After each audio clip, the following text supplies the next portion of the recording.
दोस्तों, पुराने समय की बात है। पहाड़ियों और हरे भरे खेतों के बीच बसा एक छोटा सा गांव था, आसपुर। इस गांव में रहने वाले अधिकतर लोग किसान थे, जो दिन रात मेहनत करके अपनी आजीविका चलाते थे। लेकिन इसी गांव में एक लड़का था, शिवा, जो बहुत ही गरीब था। शिवा की झोपड़ी गांव के किनारे थी। उसकी माँ का कई साल पहले देहांत हो चुका था और उसके पिता भी बीमार रहने लगे थे। परिवार में अब बस शिवा था, जो खेतों में मजदूरी करके किसी तरह अपना और अपने पिता का पेट भरता था। लेकिन उसकी गरीबी के बावजूद उसके दिल में दया और करुणा की कमी नहीं थी। वह रोज सुबह जल्दी उठता, अपनी झोपड़ी के बाहर बैठकर भगवान को प्रणाम करता और फिर काम पर निकल जाता। जब भी उसके पास कुछ खाने को होता तो वह उसमें से थोड़ा हिस्सा उन प्राणियों को भी देता जो भूख से तड़प रहे होते, चाहे कोई भूखा कुत्ता हो, कोई प्यासा पक्षी या कोई जरूरतमंद व्यक्ति। एक दिन की बात है, शिवा खेत में काम करके लौटा और थका हारा अपने घर पहुंचा। उसके पिता ने उसके लिए एक रोटी बचाकर रखी थी। जैसे ही वह खाने बैठा, उसने देखा कि बाहर एक कुत्ता बैठा हुआ है। उसकी आंखों में गहरी भूख झलक रही थी। शिवा के मन में एक द्वंद्व हुआ, मुझे भी बहुत भूख लगी है, लेकिन यह बेचारा मुझसे भी ज्यादा भूखा लगता है। उसने बिना कोई और विचार किए रोटी का आधा हिस्सा कुत्ते को दे दिया। कुत्ता खुशी से पूंछ हिलाने लगा और तुरंत खाने लगा। शिवा के चेहरे पर हल्की मुस्कान आई और वह सोचने लगा, शायद किसी की भूख मिटाकर मेरी भी आत्मा तृप्त हो गई। शिवा की इस आदत के बारे में पूरा गांव जानता था, लेकिन कुछ लोग इस पर हंसते भी थे। अरे, खुद के पास कुछ नहीं और दूसरों पर लुटाने में लगा है। क्या मिलेगा तुझे इन भिखारियों को खाना खिलाने से? तेरी गरीबी तो दूर हो नहीं रही। शिवा इन बातों को सुनकर बस मुस्कुरा देता और अपनी राह पर चलता। एक दिन जब वह अपने घर के बाहर बैठा था, तभी वहां एक साधु बाबा आए। उनके कपड़े फटे हुए थे, चेहरा थका हुआ था और आंखों में भूख की झलक थी। वे शिवा की ओर देखे बिना ही धीरे धीरे आगे बढ़ने लगे। शिवा ने तुरंत उन्हें आवाज दी, बाबा, क्या आप भूखे हैं? साधु कुछ पल के लिए रुके और फिर बोले, हाँ बेटा, कई दिनों से कुछ ढंग से खाया नहीं है। शिवा के घर में उस दिन बस एक ही रोटी थी। उसके पिता भी भूखे थे और शिवा खुद भी दिन भर की मेहनत के बाद थका हुआ था। लेकिन उसने बिना सोचे अपनी रोटी उठाई और साधु को दे दी। साधु बाबा ने बड़े प्रेम से वह रोटी खाई और फिर मुस्कुराते हुए बोले, बेटा, तूने जो किया वह साधारण नहीं है। निस्वार्थ सेवा का फल एक दिन जरूर मिलता है। जब समय आएगा तो तू समझ पाएगा कि तेरे कर्म तुझे कहां तक ले जा सकते हैं। इतना कहकर वे वहां से चले गए।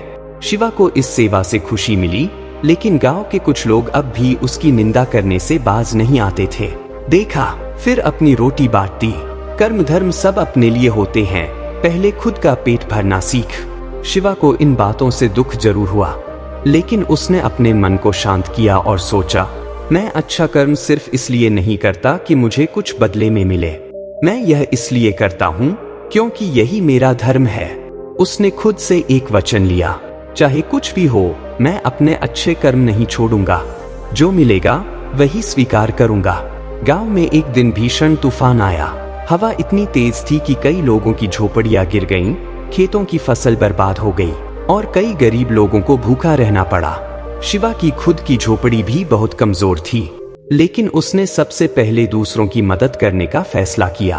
उसने उन बच्चों को अपने घर में शरण दी जिनके घर उड़ चुके थे, और जो थोड़ा बहुत खाना उसके पास था वह सबसे बांट दिया। यह देखकर गांव के कुछ भले लोग भी उसकी मदद करने लगे, परंतु अब शिवा की खुद की हालत और भी खराब हो गई थी। उसकी मेहनत से कमाया गया अनाज खत्म हो गया। पिता की तबीयत और बिगड़ गई और अब उसके पास कुछ भी बचा नहीं था। उसे लगा, क्या मैं सच में गलत कर रहा हूँ? अगर मैं दूसरों की मदद न करता तो शायद मेरे पास आज कुछ बचा होता। लेकिन फिर उसने अपने दिल की सुनी और खुद से कहा, नहीं, अगर मुझे भूखा भी रहना पड़े तो भी मैं अपना धर्म नहीं छोड़ूंगा। मैं अच्छे कर्म करूंगा, चाहे उसका परिणाम जो भी हो। शिवा ने अपने आप से यह वचन लिया था, लेकिन वक्त ने जैसे उसे परखने की ठान ली थी। तूफान के बाद उसकी हालत और खराब हो गई। अब उसके पास न अनाज बचा था, न पहनने के लिए ढंग के कपड़े। पिता की तबीयत बिगड़ती जा रही थी और काम भी पहले जैसा नहीं मिल रहा था। गांव के कुछ लोग अब भी उस पर तंज कसते। देखा, अच्छे कर्म करने का यही नतीजा होता है। दूसरों को खिलाता रहा, अब खुद भूखा मरने की नौबत आ गई। लेकिन शिवा फिर भी हिम्मत नहीं हारा। वह दिन भर मजदूरी करता और रात को अपने पिता की सेवा करता। उसे विश्वास था कि कर्म का फल कभी न कभी लौटकर जरूर आएगा। एक दिन शिवा को बहुत भूख लगी थी। उसने सोचा कि किसी तरह थोड़ा अन्न उधार ले आए, लेकिन गांव में उसकी हालत देखकर कोई भी उसे उधार देने को तैयार नहीं था।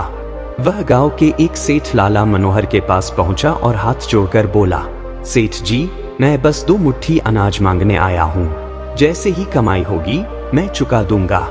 लाला मनोहर ने उसे सिर से पैर तक देखा और हंसकर बोले, तेरी हालत तो देख शिवा, तुझे खाना देने से अच्छा है कि मैं इसे कुत्तों को डाल दूं।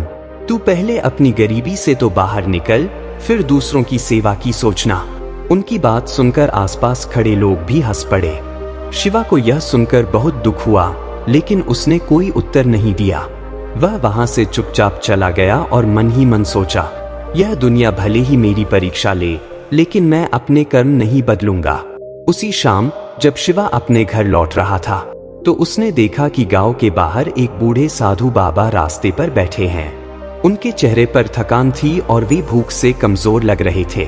शिवा के पास खुद खाने को कुछ नहीं था, लेकिन उसने सोचा, मुझे न सही, पर अगर किसी और की भूख मिट सके तो वह भी एक पुण्य का काम है। उसने पास जाकर विनम्रता से पूछा, बाबा, क्या आपको कुछ चाहिए? बाबा ने धीरे से सिर उठाया और कहा, बेटा, बहुत दिनों से ठीक से भोजन नहीं किया। अगर थोड़ा सा भी कुछ मिल जाता तो बड़ी कृपा होती। शिवा ने झट से कहा, मैं कुछ इंतजाम करने की कोशिश करता हूँ, आप कृपया यहाँ इंतजार करें। लेकिन समस्या यह थी कि उसके पास खुद कुछ नहीं था। उसने कई घरों में जाकर मांगने की कोशिश की, लेकिन लोगों ने उसे दुत्कार दिया। थककर वह गांव के तालाब के पास बैठ गया और सोचने लगा, क्या सच में मेरे कर्म बेकार जा रहे हैं? क्या सच में लोगों की मदद करना व्यर्थ है? तभी उसके पास एक कुत्ता आया। यह वही कुत्ता था जिसे वह पहले भी रोटी खिलाया करता था। कुत्ते के मुंह में एक पुराना कपड़ा बंधा हुआ था और जब शिवा ने उसे खोला तो उसमें कुछ सूखे चने थे। शिवा की आंखें भर आईं। वह समझ गया कि यह प्रकृति का संकेत है। उसने उन चनों को साफ किया और बाबा के पास ले गया। बाबा, यह बहुत ज्यादा नहीं है, लेकिन कृपया स्वीकार करें। बाबा ने उन चनों को प्रेम से खाया और मुस्कुराकर बोले, बेटा, तेरी परीक्षा समाप्त होने वाली है। ईश्वर तेरे कर्मों का फल देने ही वाले हैं। कल सूरज उगते ही तेरा भाग्य बदल जाएगा। शिवा ने बाबा के शब्दों को गंभीरता से नहीं लिया, लेकिन उनके आशीर्वाद से उसे एक अजीब सी शांति जरूर मिली। अगली सुबह गांव में हलचल मची हुई थी। राजा के दरबार से एक विशेष संदेशवाहक गांव में आया था। उसने घोषणा की, राजा को अपने नए महल के लिए एक ईमानदार व्यक्ति की जरूरत है, जो निस्वार्थ सेवा कर सके और दूसरों की भलाई के लिए काम कर सके। क्या इस गांव में कोई ऐसा व्यक्ति है?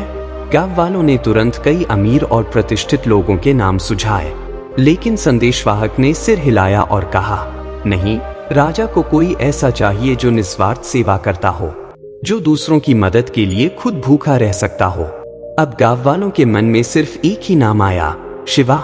एक बुजुर्ग आगे बढ़े और बोले, अगर ऐसा कोई व्यक्ति है तो वह शिवा ही है। इसने अपनी भूख से ज्यादा दूसरों की भूख की चिंता की। संदेशवाहक ने शिवा को बुलवाया। जब वह वहां पहुंचा तो सभी गांव वाले उसकी ओर हैरानी से देखने लगे। क्या सच में यह गरीब लड़का राजा के दरबार में जाएगा? शिवा को तुरंत राजा के महल ले जाया गया। वहां उसकी परीक्षा ली गई। राजा ने उसे कई कठिन प्रश्न पूछे और उसके चरित्र की जांच की। जब राजा को यह पता चला कि शिवा ने भूखे रहकर भी दूसरों की मदद की, तो वे बहुत प्रभावित हुए। राजा ने घोषणा की, शिवा जैसे व्यक्ति को मैं अपने महल में एक विशेष स्थान देना चाहता हूँ। इसे मेरे निजी सेवक के रूप में नहीं, बल्कि मेरे सलाहकार के रूप में रखा जाएगा, क्योंकि जिसने बिना किसी स्वार्थ के लोगों की सेवा की है, वही सही मायनों में नेतृत्व करने लायक है। शिवा की आंखों में आंसू आ गए। उसे समझ में आ गया कि साधु बाबा ने जो कहा था वह सच हो गया। जब यह खबर गांव में पहुंची तो वही लोग जो कभी उसका मजाक उड़ाते थे, अब उसकी प्रशंसा कर रहे थे। हमें तो कभी समझ ही नहीं आया कि कर्म का असली अर्थ क्या होता है। शिवा ने हमें सिखा दिया कि अच्छा कर्म व्यर्थ नहीं जाता। अब गांव के लोग भी दान पुण्य और निस्वार्थ सेवा में विश्वास करने लगे। शिवा की कहानी पूरे राज्य में प्रसिद्ध हो गई और वह राजा का प्रिय सलाहकार बन गया। दोस्तों, शिवा की कहानी हमें यह सिखाती है कि अच्छे कर्म कभी व्यर्थ नहीं जाते। भले ही लोग आपका मजाक उड़ाए, आपको हतोत्साहित करें, लेकिन सच्चे कर्मों का फल समय आने पर अवश्य मिलता है। शिवा ने अपने जीवन में कई कठिनाइयां झेली, लेकिन उसने कभी अपने सिद्धांतों से समझौता नहीं किया। उसकी मेहनत, सेवा भावना और ईमानदारी ने उसे मजदूर से राजा बना दिया। यह कहानी हमें यह भी बताती है कि जो हम दूसरों के लिए करते हैं, वही किसी न किसी रूप में हमें लौटकर मिलता है। दोस्तों, हमेशा याद रखो कि निस्वार्थ सेवा और अच्छे कर्म कभी बेकार नहीं जाते। साथ ही धैर्य और आत्मविश्वास रखें, समय आने पर आपके कर्मों का फल जरूर मिलेगा। दुनिया चाहे कुछ भी कहे, सही रास्ते पर डटे रहना ही असली सफलता है। जो दूसरों के लिए अच्छा करता है, उसका भाग्य भी चमकता है। दोस्तों, अगर आपको यह कहानी पसंद आई हो तो इसे लाइक और शेयर करना ना भूलें। हमारे YouTube channel truth of life को सब्सक्राइब करें और रोज नई प्रेरणादायक कहानियां देखें। धन्यवाद।